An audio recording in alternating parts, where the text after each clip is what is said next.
ever find the girl in my mind, the one who is my ideal. For crying out loud, what are you doing? What? Oh, well, I guess I was daydreaming. Well, cut it out and start the program. Oh, never mind, I'll do it myself.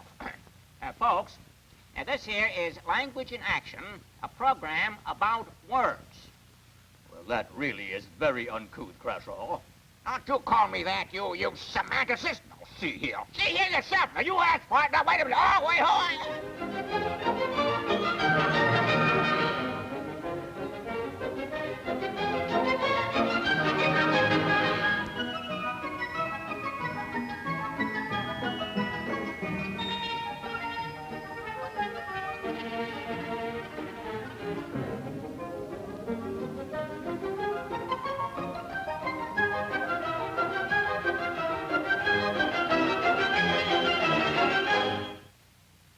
I don't know why it is, but every time I try to talk some sense into Fuddly, I always end up with a headache.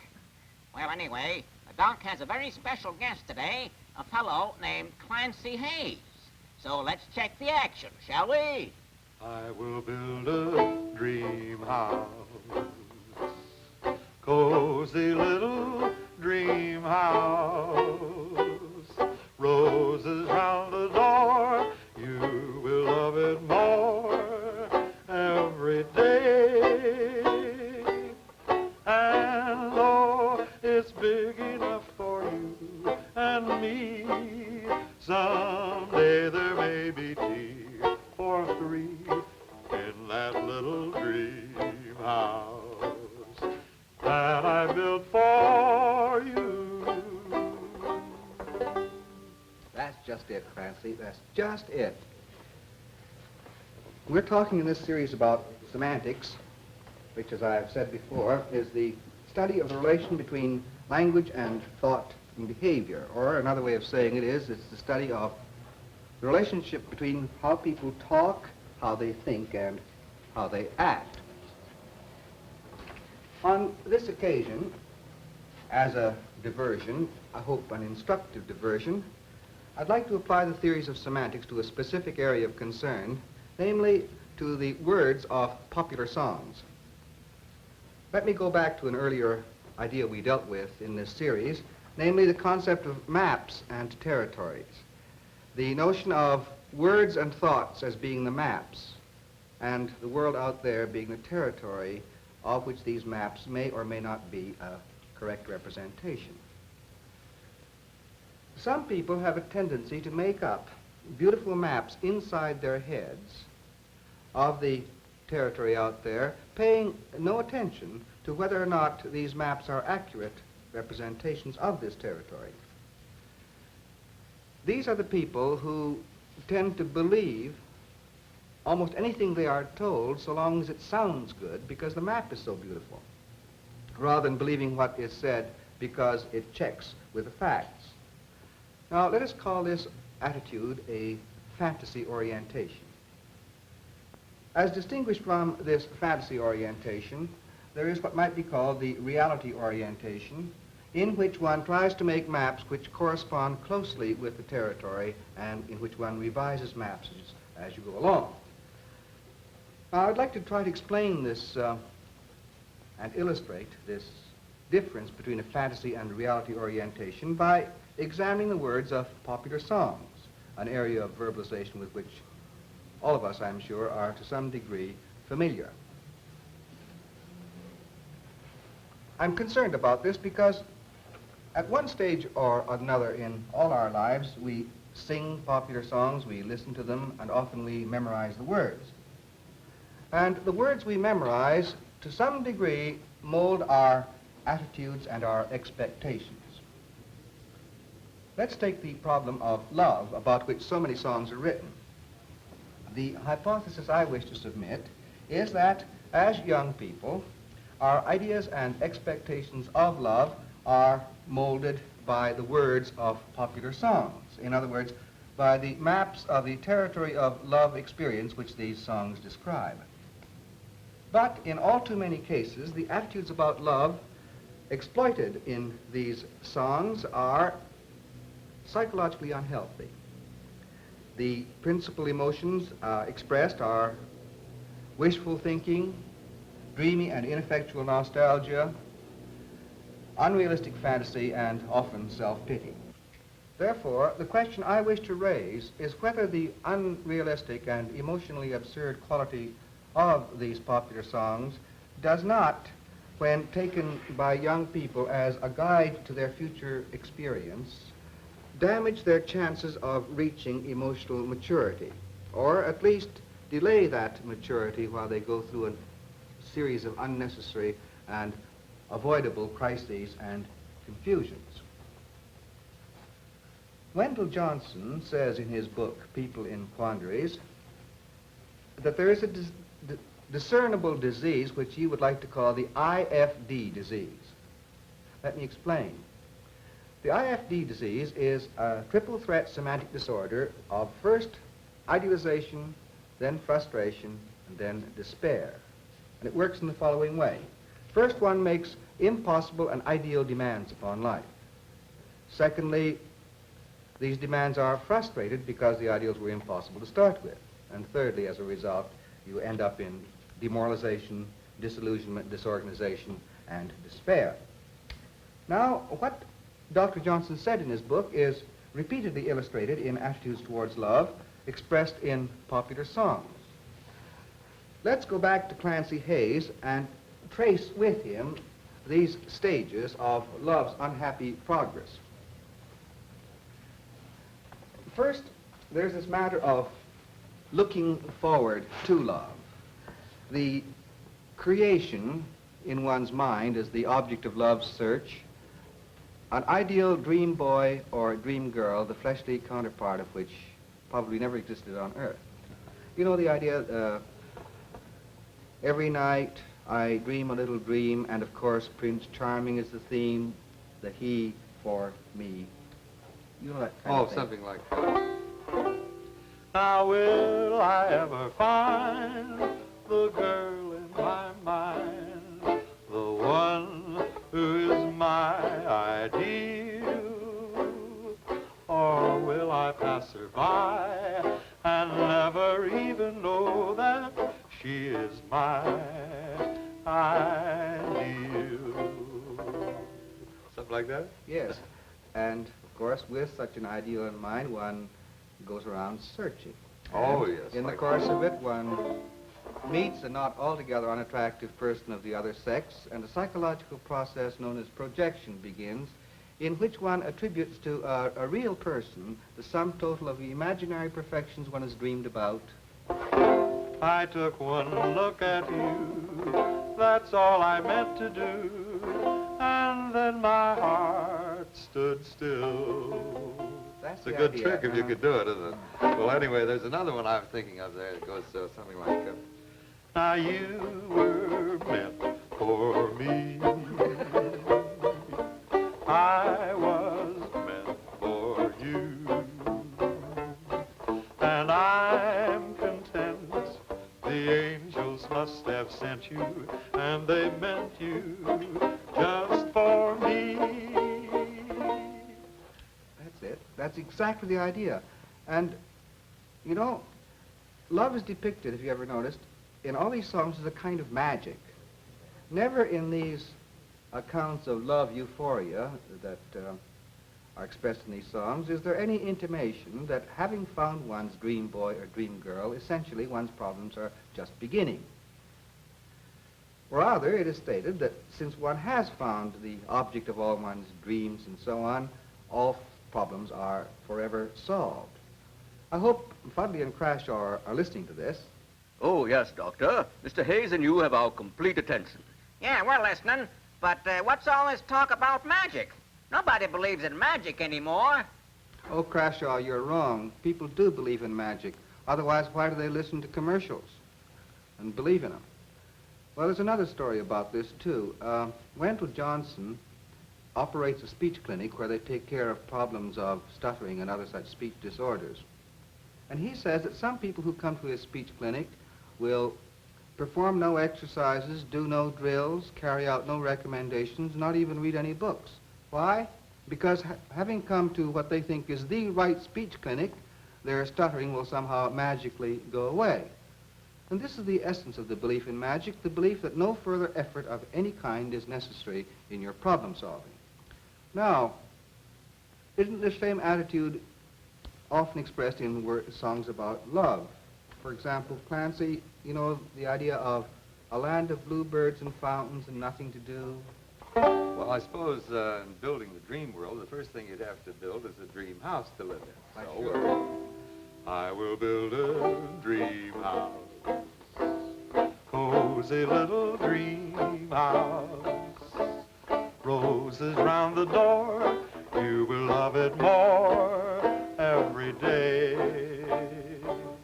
and then, of course, you could specialize down a little further and get a particular room, like We'll have a blue room, a new room, or two room, where every day's a holiday, just because you're married to me.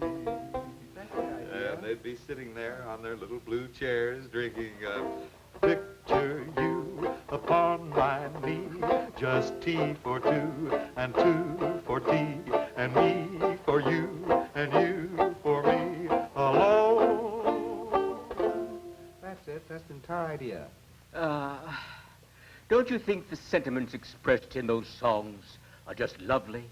So romantic and straight from the heart. Straight from the heart. Say, Fuddley, have you ever been in love? All my life, Crashaw. And with a wonderful, wonderful girl. Yeah? What's her name? Well, I don't know her name because I haven't found her yet. But I carry her image in my mind. And when I find her, the whole world will become a paradise. Ah, you're kidding. Crashaw, I have never been more serious in my life. Hey, Doc, I think you ought to talk to Fuddley here. He sounds to me as if he's pretty far gone. You're right, Crashaw. It does sound like a kind of serious case that Fuddley's got. And this, he expresses again this whole idea of love as a kind of magic. And this Blue Room song that you just sang, where every day is a holiday because you're married to me, it implies that not only emotional problems, but also economic problems, and even the housing problem is solved because you found the sweetheart of all my dreams. You'll see a smiling face, a fireplace, a cozy room, a little nest that's nestled where the roses bloom. something like that. Yes, and that is the idealization that we make of love. And so what's the next stage? Next stage, of course, is frustration. The unrealistic expectations, because naturally love is never expected to last for any shorter a period than forever, lead inevitably to disappointment, whether from trivial causes or from grave. And because of disappointment, there is disenchantment and a real sense of frustration. Broken promises leave broken hearts. Broken words, that's how the teardrops start. Promises that never could come true. I believed them, what else was I to do? Those vows we made, you took them all in vain. Love to you was just a passing game. When you promised we would never part, you broke your promise and my heart. That's right. And the disappointed lover cries vociferously, I'm a fool to care, but of course, nevertheless, she wallows in tears. And the next stage, of course, is to say, I'm through with love, I'll never love again, and other such sentiments full of the sense of self-pity, you know. You scattered each and every dream. You fooled me from the start. And though I still love you. That's the curse of an aching heart. That's it. And then what is the final stage? Well, people nowadays are sufficiently acquainted with psychiatric concepts to know that when the world of reality proves to be unmanageable, a common psychological practice is to retreat into a symbolic or fantasy or dream world because symbols and dreams are easier to manage than reality itself. Now, when one makes this retreat, the psychiatric profession classifies this as schizophrenia. But this does not prevent it from becoming the theme of a very popular song. You remember the one I mean? I'm going to buy myself a paper doll to call my own, a doll that other fellows cannot steal. When I come home at night, she will be waiting. She'll be the truest doll in all this world. I'd rather have a paper doll that I could call my own than have a fickle-minded, real-life girl. This, then, is the picture of love's unhappy course as depicted by writers of popular songs in the commercial publishing world. And sometimes you're tempted to ask the question if songs could be otherwise and still remain popular. Well, as a partial answer to this question, as Clancy Hayes and I know, there is another kind of song. Let me present next the problems of love as they are presented in the words of blues songs, the Negro blues, such as are the foundations of American jazz. One of the first things you notice is that the object of one's love is not idealized, but looked at fairly realistically. For example, it's one thing to call a girl an angel, but quite another thing to look at angels the way they are seen in Harlem blues. You remember this, Clancy? Now, you can have your Broadway, give me Lenox Avenue, angels from the skies stroll seventh, and for that, thanks are due to Madam Walker's beauty shops. Sounds like a commercial. Of course, shortcomings of character or appearance in the object of one's love are candidly acknowledged. As you recall in a song like, you know, you're so mean and evil, you do things you ought not to do, but you got my kind of honey, so I guess I'll have to put up with you. In other words, isn't this great to-do about looking and looking and looking for one's dream girl or dream man. One adjusts oneself to the kind of men and women who actually exist. And therefore, refraining from forever chasing rainbows, as they say, the people depicted in the blues songs appear to save themselves quite a vast amount of emotional energy. Nevertheless, the fact of one's love being imperfect does not seem to prevent the intensity or the durability of affection. This is indicated in this lament over a woman's death in St. James Infirmary. Remember? St. James. Let's see. I went down to St. James Infirmary. I heard my baby groan, and I felt so broken-hearted, for she used to be my own. And I tried to keep from crying. My heart felt just like lead, for she was all I had to live for. I wish that it was me instead, though she treated me mean and low down.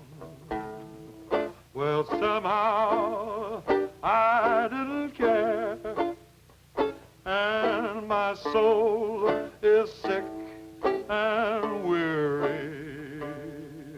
I hope we'll meet again up there. Well, now, that's my kind of song. Oh, it is it? Well, tell me, lover man, What is the semantic principle that Dr. Hayakawa and Mr. Hayes are demonstrating here? You mean you don't know? Well, I'm asking you. Well, as I see it, the point of the whole thing is that for lovers, one song is worth 1,000 words. Oh, Crashaw, you're impossible. Fuddley, this time I think I agree with you. Crashaw just seems to be missing the point. But I'm not sure that you both aren't missing it, and I'd like you to pay close attention. I'm saying that in the contrast between popular song and the blues, another contrast is that in the blues, you don't have this magical attitude towards love as solving all problems. That is, effort is necessary in order to maintain a love relationship properly, and you remember the famous blues singer Bessie Smith gave the following advice to girls, advice which is full of the sense of one's responsibility in a love situation. A good man is hard to find.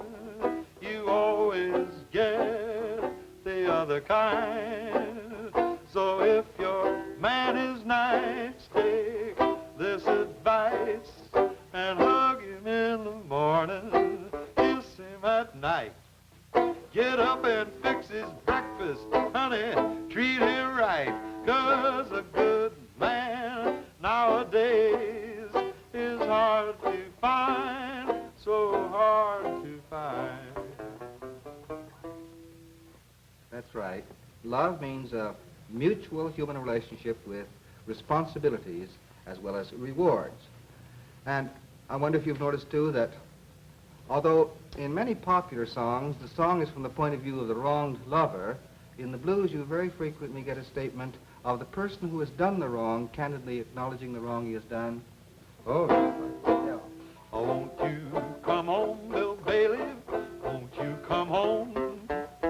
She cries the whole night long. I'll do your cooking, honey. I'll pay the rent. I know I've done you wrong. Remember that rainy evening I put you out with nothing but a fine tooth comb. And I know I'm to blame, baby.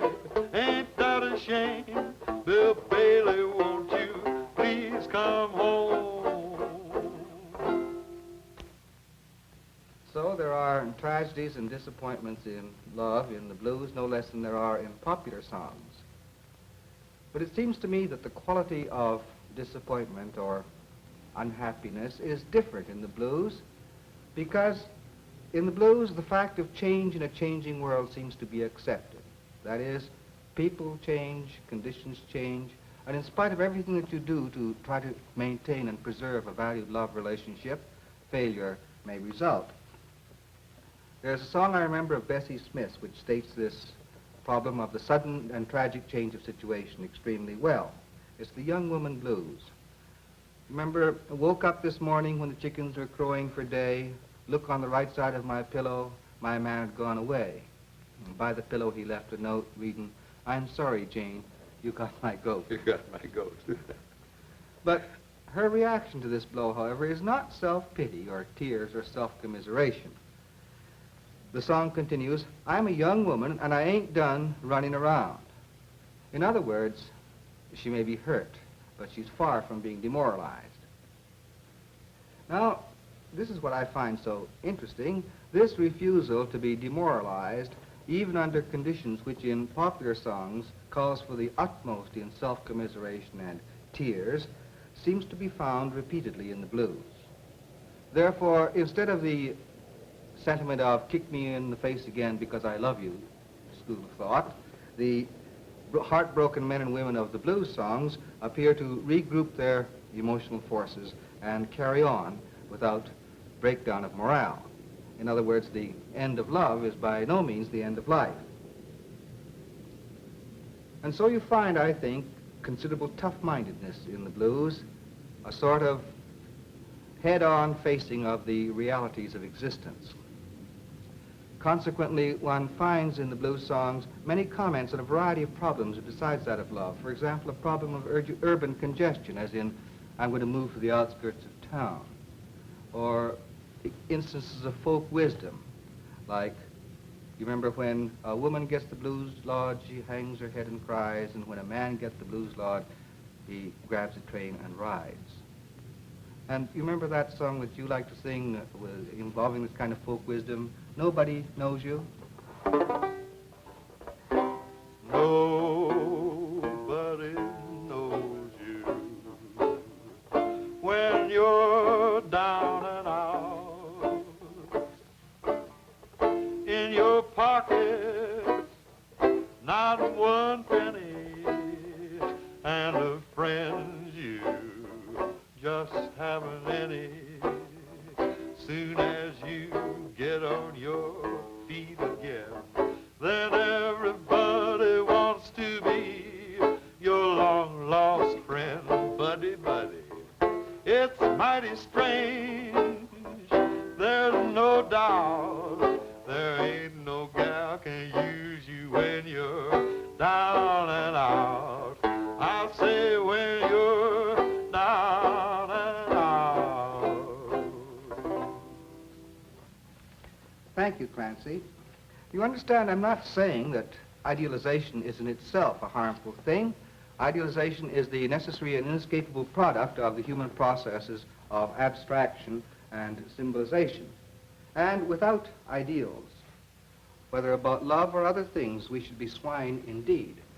But there is a world of difference between possible and impossible ideals. And what I am saying is that in popular songs, the ideals of love presented are almost always utterly impossible ideals.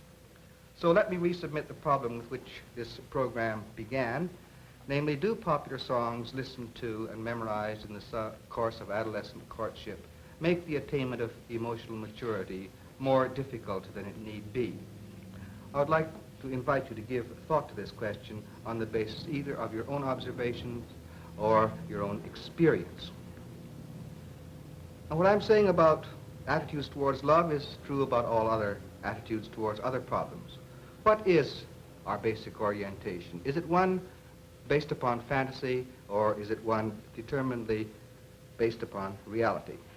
It is fundamental to problem solving and to sanity that we have a reality orientation, a habit of making maps that we try to make correspond to the territories for which they stand.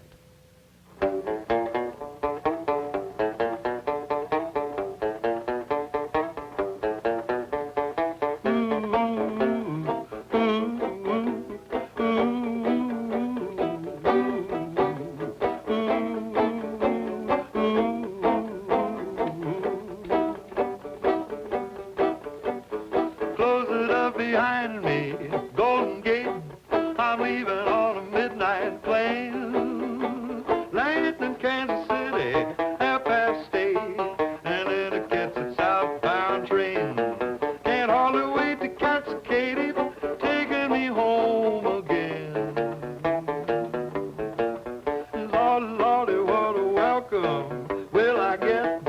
I bet they take my photograph. Brother, you just ain't heard nothing yet.